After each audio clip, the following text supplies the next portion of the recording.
The tulips have bloomed and summer is nigh here in the capital region. It is so close we can almost taste it.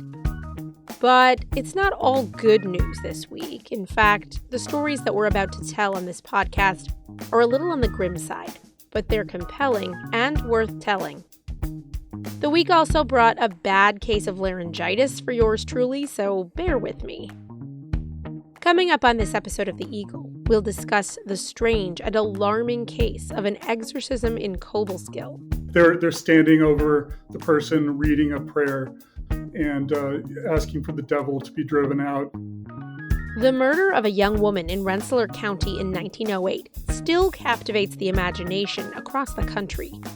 We'll talk to a local filmmaker whose new film delves into the century-old investigation. She was found face down in Teal Pond, which is on the base of Taborton Mountain, Sand Lake, New York. And we'll go over the week's top headlines. Yes, the planning board in Clifton Park has approved a Chick-fil-A coming into a former Pier 1 Imports. This is The Eagle, a Times Union podcast, a look inside our newsroom. I'm Jessica Marshall. If you're enjoying this podcast, take advantage of all the Times Union has to offer and support our efforts to bring you award-winning journalism by becoming a Times Union member today. Go to timesunion.com/subscribe.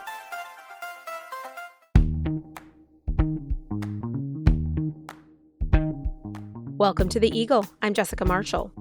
First up, let's discuss what appeared in the Times Union and on timesunion.com this week. We're back again this week with Times Union Editor-in-Chief Casey Seiler. We're going to talk about the top headlines. Let's start off with a topic that has been national news for about a week now. We even talked about it on last week's podcast, but the leak of a Supreme Court draft decision that overturns Roe versus Wade. That's the Supreme Court case in 1973 that established the right to an abortion nationwide. Many states in the last week have been gearing up to either protect that right or ban it if that decision ends up being a final decision. And here in New York this week, Governor Kathy Hochul made an announcement regarding the issue. So can you talk more about what she said? Right. Earlier this week, Governor Hochul announced that $35 million in state funding will go to meet what is expected to be the need for abortion providers in New York to do more to serve those coming from out of state, from states where the right to abortion has been constrained or even outlawed altogether, as many states, where conservatives in many states are saying they would like to do that. That funding is $25 million, which is in an emergency account within the State Department of Health that's going to cover any costs from those coming out of state for an abortion, as well as increasing staff for providers to meet that anticipated demand. Another $10 million is going to come from the State Division of Criminal Justice Services to fund increased security at abortion provider facilities. Hochul noted there's a lot of anxiety about what might happen when the Supreme Court issues its ruling in this case out of Mississippi. That could come as soon as next month when the court's current term is slated to end. But you are seeing a real political tug of war between Democrats and progressives, obviously, who are drawing attention to this issue, and Republicans who are essentially saying, nothing to see here, move on. The real issue that this year's elections will turn on will be inflation and the economy. And that, of course, remains to be seen. The Supreme Court ruling, or the draft ruling that we have read, is definitely a wild card thrown down on this particular political poker table, without a doubt.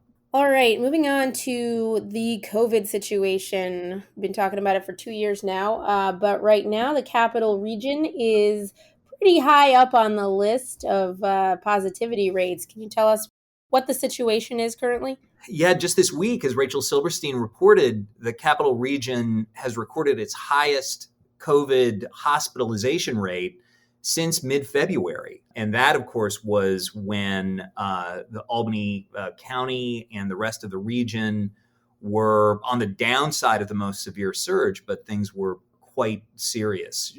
Rachel noted that, across the 8-county region that we think of as the Capital Region, the total number of people hospitalized with COVID went up to 189. That is more than triple April's low. It's a sign that I think, we've all heard stories. The Times Union itself seems like it has more staffers down with COVID than almost at any other time in the pandemic, except for perhaps January of this year. Thank goodness these cases are all mild, as far as I know at this point, as of this conversation. But it's a reminder that hospitalizations are, anytime you've got a spike in COVID cases, you are going to see a spike in hospitalizations. And in some regions, that can really strain the healthcare system. So it's a reminder as we come into summer, as we come into college graduation, high school graduation season, that people still need to be aware, take precautions, and for goodness sake, if you can get a booster, get it. All right, sobering reality. The pandemic is still with us in many ways. All right, let's talk about next week. We have school board elections coming up.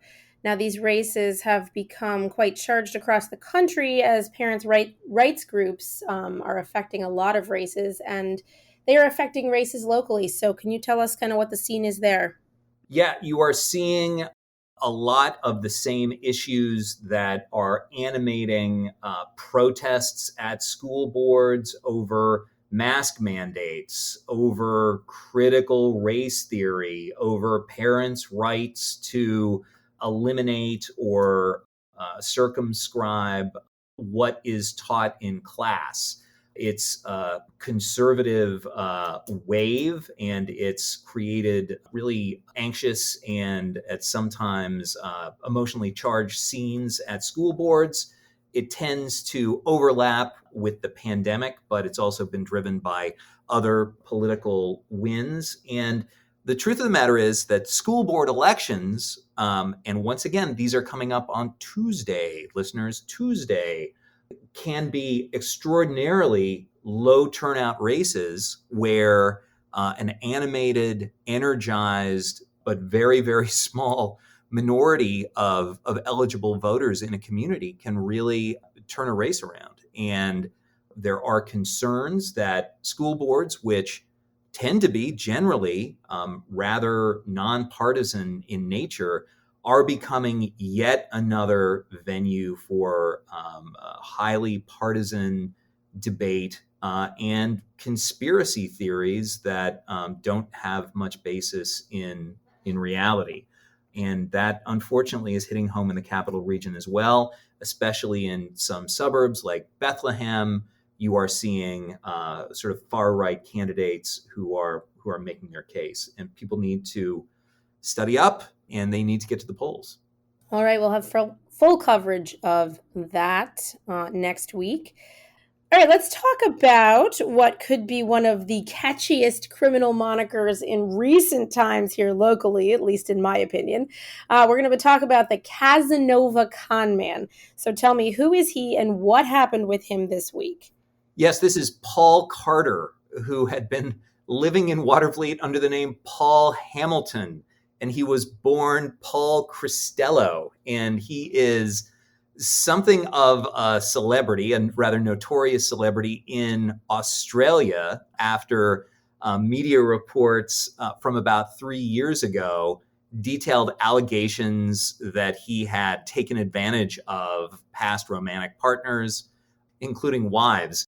But the issue that brought him to the bar here in the Capital Region was visa fraud. He pleaded guilty, and just this week, as Steve Hughes reported, he was sentenced to time served. It's a bizarre story that I think many people in the Capital Region didn't realize this quasi-notorious celebrity was, living among us. And, I believe he was doing some construction work. But in Australia, he is a fairly well-known tabloid figure, without a doubt.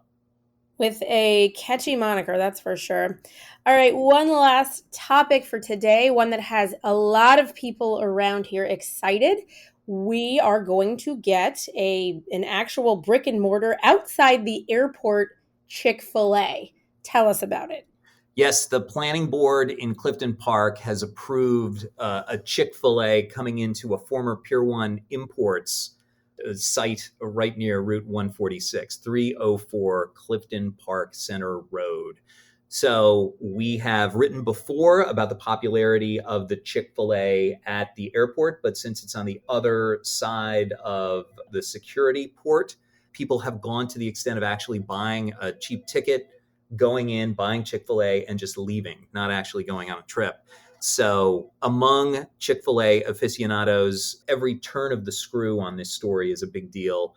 And this one performed quite well online. There are certain retailers that will draw readers without a doubt. That doesn't necessarily mean that they will experience success for years and years and years. I remember the Krispy Kreme boom of, 15 years ago? And needless to say, alas, there is no longer a Krispy Kreme in the capital region. Yes, we'll see how it does. All right, Casey, thank you so much. We'll check back in with you next week. Jess, thanks a lot. As always, you can learn more about all of the topics and the issues that we discuss on this podcast at timesunion.com. We're actually going to hand it back to Casey Seiler now. He recently spoke with investigative reporter Chris Bragg about an unusual story that Chris has been following for months. I'll let Casey take it from here.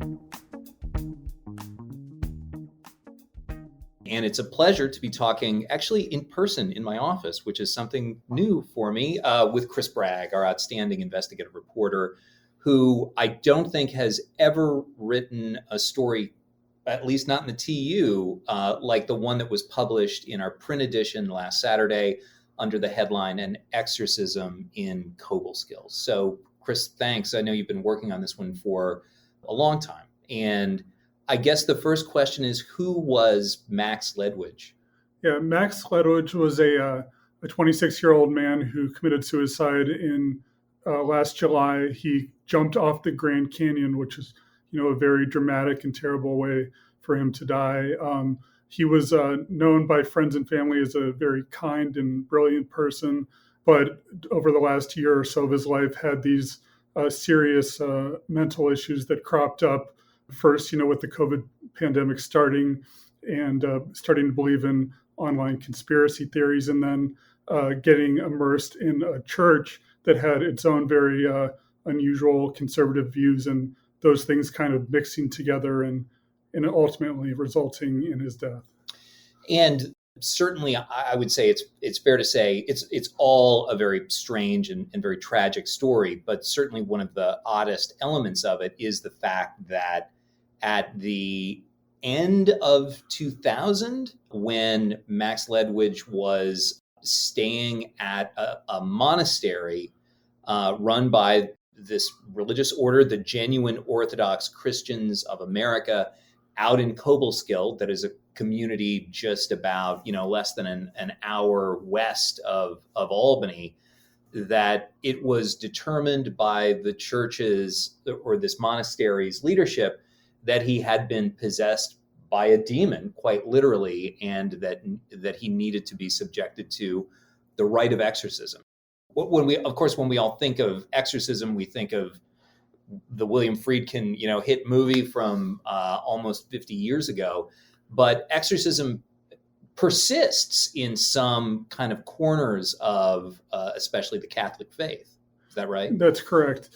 Actually, after The Exorcist came out in 1973, it became a lot more popular because people didn't really know about it before then. In like Pentecostal churches, other even non-Catholic churches, it's become pretty popular in some areas.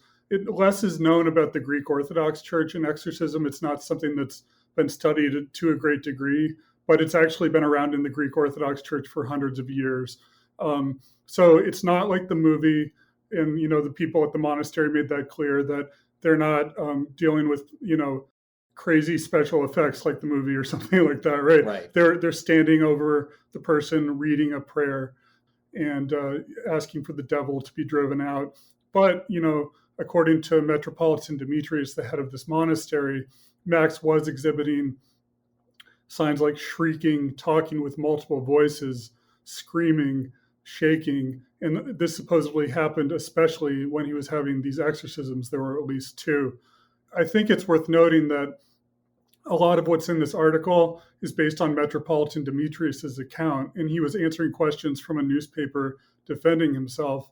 So we're kind of taking him at his word a little bit on some of this stuff. Max's parents have different theories about what actually happened. Was some of the belief that Max was possessed by a demon because he had clashed with Metropolitan Demetrius and sort of been rebellious, to what extent was that an explanation, so much of this relies on the account of what Metropolitan Demetrius says, and I think a lot is still unknown. I watched many hours of videos of the monastery's prayer services during the 2 months that Max was there, did not observe any shouting or shrieking. An audio recording of the exorcism has been destroyed, apparently. So by the staff at the monastery, right? The monks. So I think just a lot still remains unknown, and it would be great if more people would talk who were directly there, so we could find out more. You spoke to experts on exorcism, scholars who had looked at it, journalists as well who had looked at it, and noted that some believe that there is an almost kind of shock therapy potential value to it for someone who is a believer, that in fact you might simply, in the secular world would say this person is suffering from mental disturbance of some kind, but the exorcism, for those who believe and believe very strongly, could have a potential benefit in the sense that if the believer believes that the exorcism helped them, perhaps it really did help them. The flip side of that is that if a believer believes that they're possessed and they come away from an exorcism thinking that it might not have worked, the problem still lies within, not the demonic problem, but a mental problem. Right. For anyone who's interested in this topic, I would definitely recommend a book that came out in 2001 called American Exorcism by an author named Michael Cuneo. He went around and interviewed hundreds of people who had had exorcisms, witnessed a number of exorcisms, and he did find that some people were helped just psychologically by the idea that they were improving because they'd had this rite performed. In other cases, it's been dangerous. There was a case in the 1990s in Wisconsin where a woman tried to commit suicide after her psychologist attempted to do an exorcism on her. So Max is not the first to have that kind of experience after an exorcism was done. It's, of course, impossible to say that for people who die by suicide, the causes can be so tangled up. And in this story, it's certainly no different. You note that Max Ledwidge's mental decompensation, as it were, seemed to begin when he lived in Boston right around the beginning of the pandemic, when clearly he was isolated from work, living in a big city, that kind of thing. And then he was attending a Greek Orthodox church, but he went on what can sort of only be described as a cross-country sort of spiritual odyssey. Before coming to this monastery in Cobleskill, he was at a Greek Orthodox church, I believe, like a seminary in California, right. Correct? According to his friends, he was doing okay. He seemed fine before the pandemic. Who knows? But it really seemed like the isolation caused him to dive very deeply into religion. He came across a YouTube video of a bishop from the GOC and just took to it immediately, decided to quit his job in Boston, moved to Virginia, potentially start working as a farmer in Virginia and attend a GOC church there. The leader at that church convinced him to go to the seminary in California where he was going to maybe become a priest. And then, these issues that he had, kind of combining conspiracy theories together with religion, started to crop up. This was not exactly it, but in California, he suddenly quit and left because he got into a dispute with the leader of the seminary there over whether evolution was a topic that he should be writing about or not. He wanted to write that the story of human creation in the Bible was correct. So kind of stormed out of there without telling anybody, drove back across the country, and on the advice of GOC leaders, decided to spend some time in Cobleskill, where hopefully it was nice and quiet and he could work out some of his issues. It continued after the exorcism that the ideas about the COVID pandemic and the vaccine and, Bill Gates and all these conspiracies, he kind of put those together in his mind with ideas about religion and the GOC to make these sort of very grandiose theories that ultimately he was talking about on the day he committed suicide. The leader of the monastery was actually an advocate for the community getting vaccinated. So actually, some of his ideas were actually more conservative than this church that wanted to rely on ideology that dated back to 100 AD or something like that, Christ's early followers. It's a complicated story. It's not straightforward. And I think that was a difficulty of this. My frame of reference going into this was a series I'd written about child murders in family court. Mm-hmm. And this turned out to be very different. It was a suicide. It involved an adult, not a child. It was not a murder. It turned out to be much more complicated and nuanced than I thought. You get into ideas thinking about religion, just thinking about, well, is it crazy or not for somebody to believe in a demon? I just have never thought about that. I think about science, but when you think about it, there are unexplainable things in the universe, and you have to consider that person's point of view. And so, it just got very complicated in my thinking, and it was a good experience, but, a lot to deal with. So. In the past, I think maybe even you and I have spoken about it. You are primarily a political investigative reporter. You do deep dives into documents, into campaign funding, that type of thing. You are a master at it. But the family court stories that you have done, and now this story, the kind of human tragedy and the interactions you've had with sources who are families who have been through quite literally just about the most horrible things that people can go through. I mean, that takes its own kind of psychological toll, which you've been writing these stories all through the pandemic when, it's great to sit here in the office with you, but over the course of the last 2 years, you too have been isolated. I mean, was there a certain, I don't want to say that like you've been through anything like what Max Ledwidge went through, but I think was there a certain amount of common consciousness of what that kind of isolation can do to a person? Yeah, a little bit. The family court stories dealt with an institution, which was the court system. And this also dealt with a sort of institution, which was this religious order. But the things were not necessarily the same, and there were nuances, but they were the same in the sense that I was dealing with the parents of somebody who had died. And that's, in my political reporting, I can be very aggressive and lose my temper. You cannot do that when you're dealing with the parents of somebody who's died, and you have to be sensitive. And these people were wonderful, by the way, the Ledwidge parents. They seemed like great people, really caring parents, and I felt so badly for them. I went to their house in Fort Lauderdale when I was down in Miami and visited them. And, the mother was crying, the father cried at various points. So it's very hard to stay objective in some ways when you're talking to somebody like that.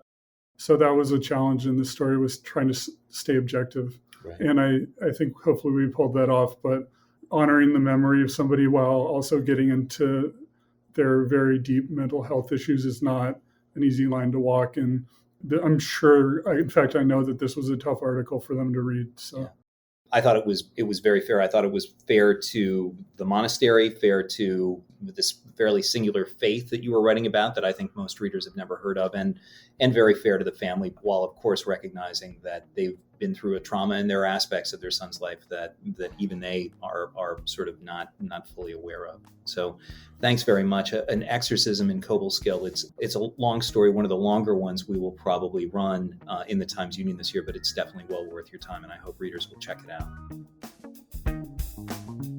After the break, the century-old murder of a young woman in Rensselaer County remains one of the region's oldest cold cases. Over the decades, the unsolved homicide has sparked the imagination of many, from Sand Lake to Hollywood. We'll talk to a local filmmaker who's premiering a new documentary that begs the question, who killed Hazel Drew?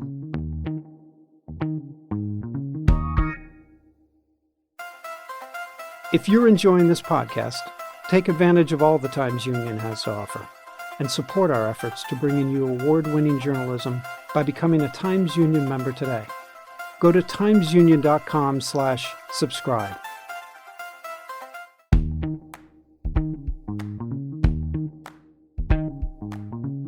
Welcome back. You're listening to The Eagle, a Times Union podcast. I'm Jessica Marshall.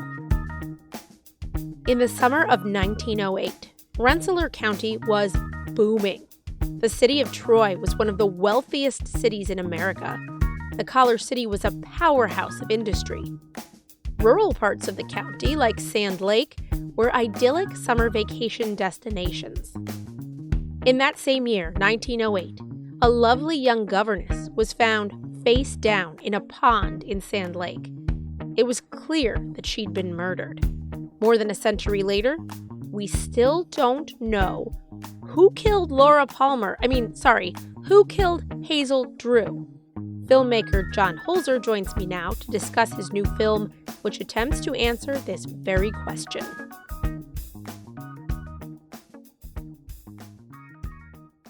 Jarvis O'Brien and the detectives uncovered some letters that Hazel had kept in her trunk. And the letters were very revealing, so much so that it appears that Hazel may have been leading a double life. So I want to start out by asking you about the film, but more specifically, if you can give kind of a 35,000-foot view of the story of Hazel Drew. Who was she and what happened to her? Hazel Irene Drew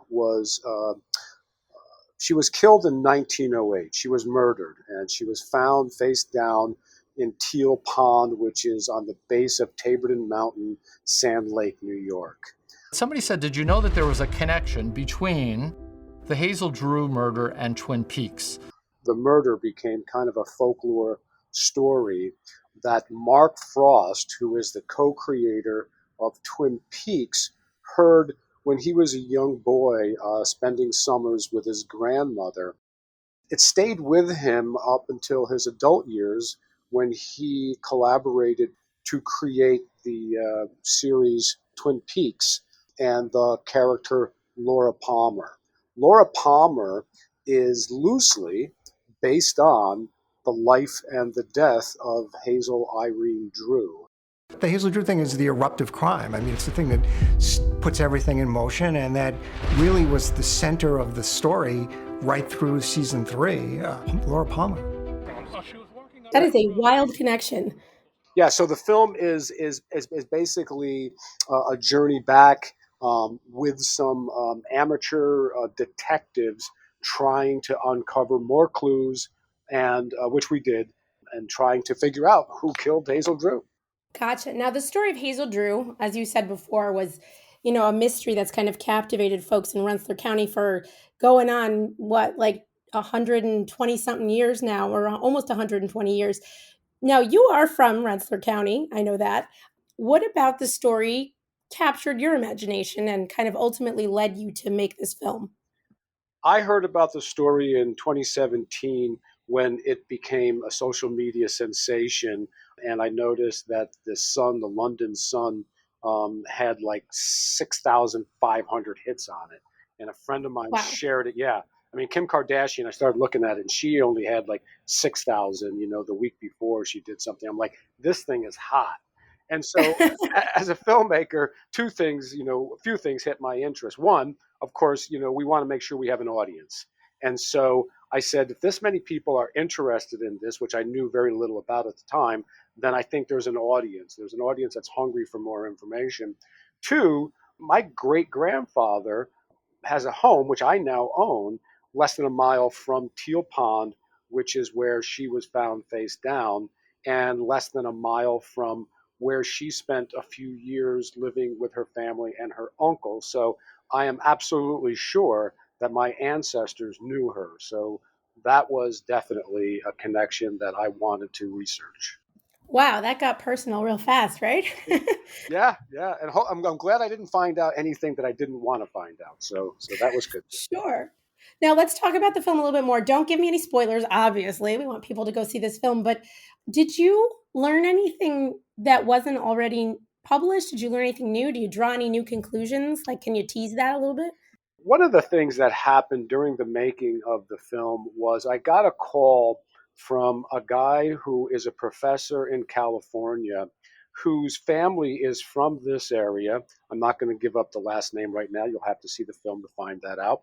Prominent family that really meets a lot of I wouldn't say the forensic, but the details of who they were looking for or in the actual investigation in 1908. So this man called me up and he said, here's some information.